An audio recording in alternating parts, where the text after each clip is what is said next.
These are pictures with the most disturbing backstories, part 3. This is Lacey Fletcher, and on January 3rd, 2022, a call was made from Slaughter, Louisiana by a woman named Sheila Fletcher claiming her daughter, Lacey Fletcher, has passed away while she and her husband were out over the weekend. And in virtually no time, the police and ambulances arrived at their place. And what they saw was the most horrific thing ever.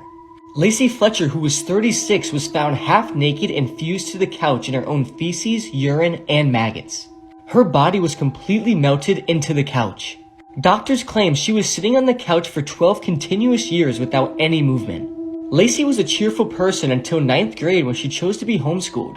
She had multiple mental illnesses including autism, Asperger's, and social anxiety.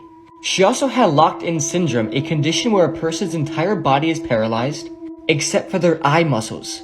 Her parents neglected her condition and let her rot to death. She was kept starved and she ate sofa foam, because during the autopsy they found sofa foam in her stomach. This is the couch Lacey was on for 12 years straight. And the most shocking part is that her parents would sit on their own recliners just a few feet away from the couch, meaning her parents were accustomed to the condition, atmosphere, and the bad odor. This is absolutely gut-turning, and I can't believe this is real.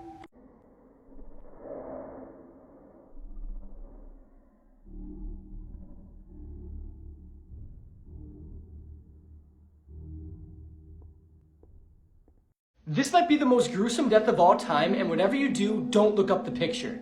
This is 18-year-old Nikki Castoris, and on Halloween 2006, she crashed her father's Porsche 11 driving at more than 100 miles per hour. She was trying to switch lanes when she suddenly clipped another car, lost control, and then flew over the middle of the highway onto traffic lanes and into a concrete toll booth. And when police arrived, they walked into literally a nightmare. They arrived minutes later and they found Nikki's body still strapped to the driver's seat, but her head, however, was no longer attached to it. Nikki's head was completely severed in half and it wasn't a head anymore. I can't even describe what it looks like because it's so disturbing. The wreckage and the scene were so brutal that the coroner wouldn't let her parents identify her body. But unfortunately, her parents were not spared from seeing the gruesome scene. Photographs of Nikki's death had somehow found their way onto the internet and they spread extremely quickly. MySpace pages who were acting as some sort of tribute for Nikki's death posted the horrifying pictures of the accident. Nikki's parents then received countless emails of the photographs, and there was no escaping the trauma. I really urge you never to look up this photo because it might be one of the most disturbing things you will ever see. This case should be an eye-opener to everybody to not drive recklessly, because as you can tell, your life can be taken from you in a split second.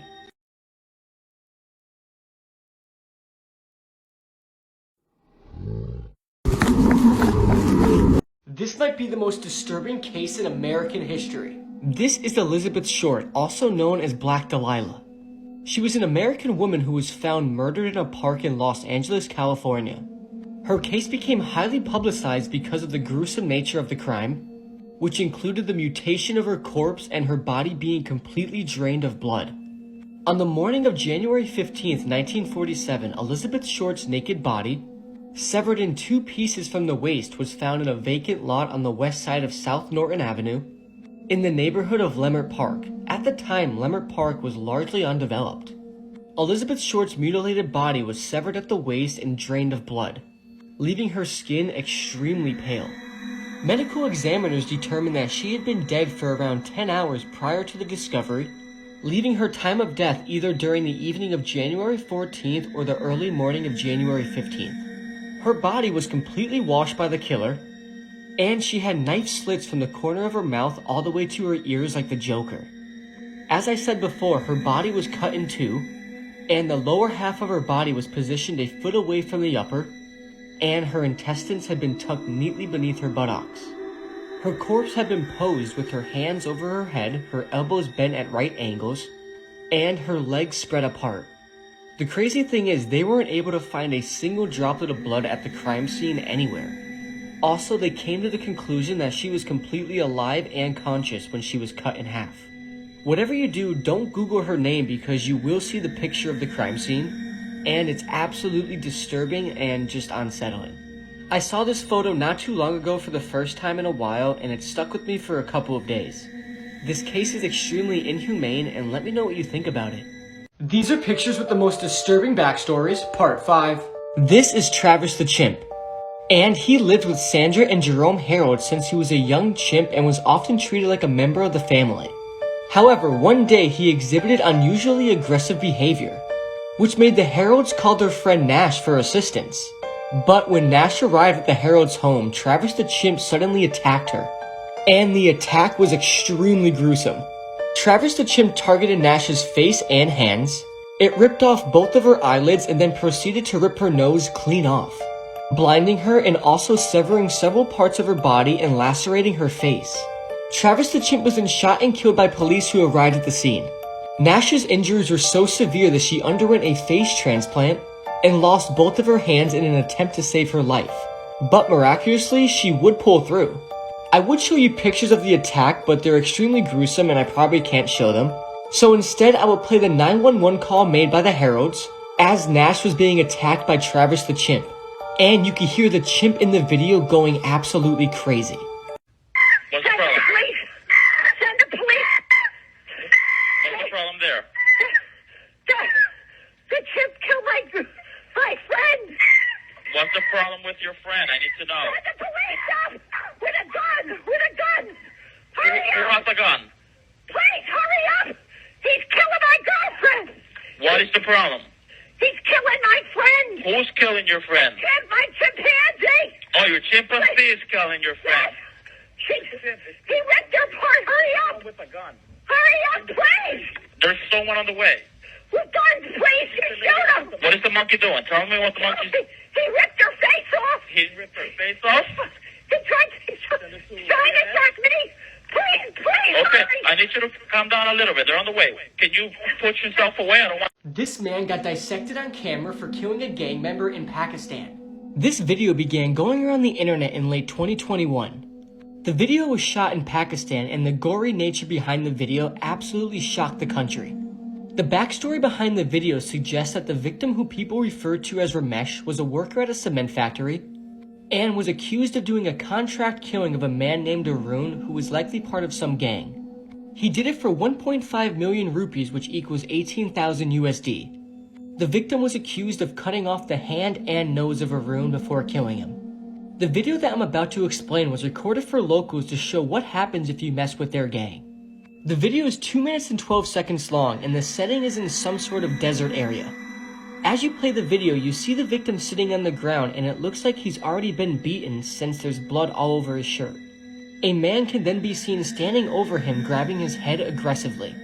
He's doing this while talking to the victim and accusing him of murdering Arun. The interrogation lasts for about 45 seconds and throughout you can see the victim grimacing in pain, which is most likely from the torture he went through before the video was recorded.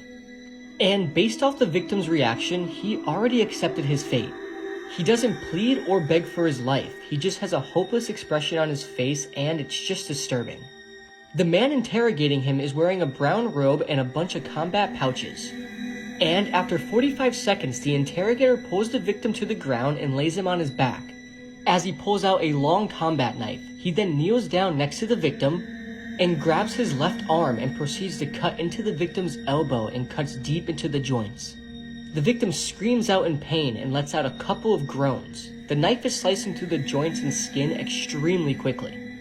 And once the flesh has been cut, the killer then twists the victim's arm back and forth, and it makes a horrifying crunching noise that you would never unhear. The killer then cuts the remaining flesh off the arm and rips it off the victim's body. The victim then looks at his stump and his expression is pure shock and fear. And he continues to make light groaning and crying sounds throughout.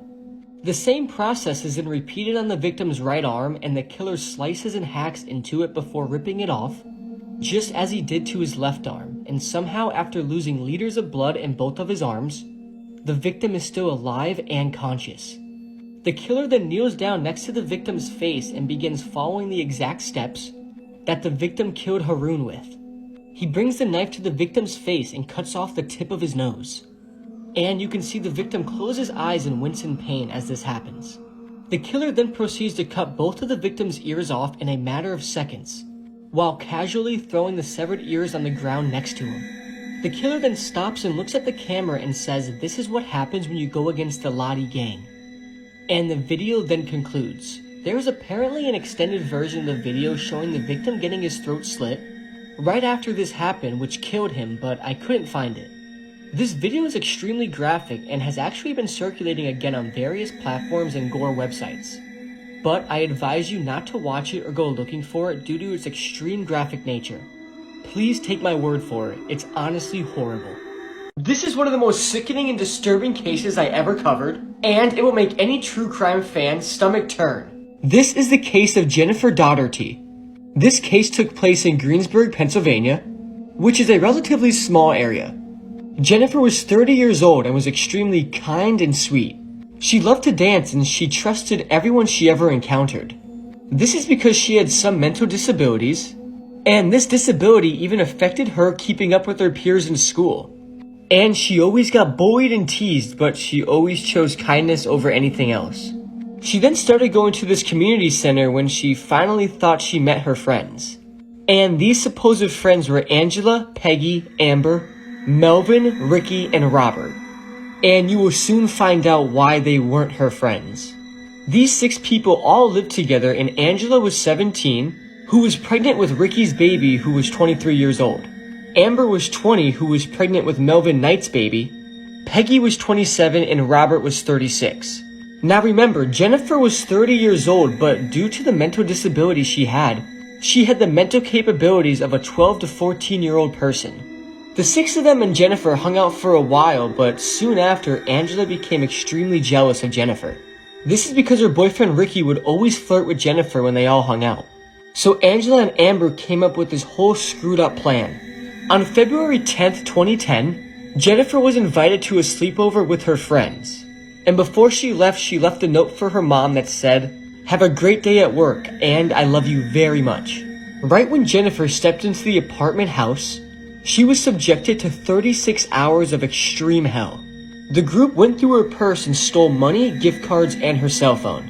They poured liquids into her bag, hit her head with filled soda bottles, cut her hair, painted her face with nail polish, and dumped liquids and spices on her head. They then took turns violently hitting Jennifer with a metal towel rack and crutches. Jennifer was also stripped naked, gagged, and then raped by Melvin. They even forced her to drink cooking oil, nail polish, detergent, different medications, and even urine. And keep in mind, this whole time, Jennifer completely trusted them because she thought that they were all her friends.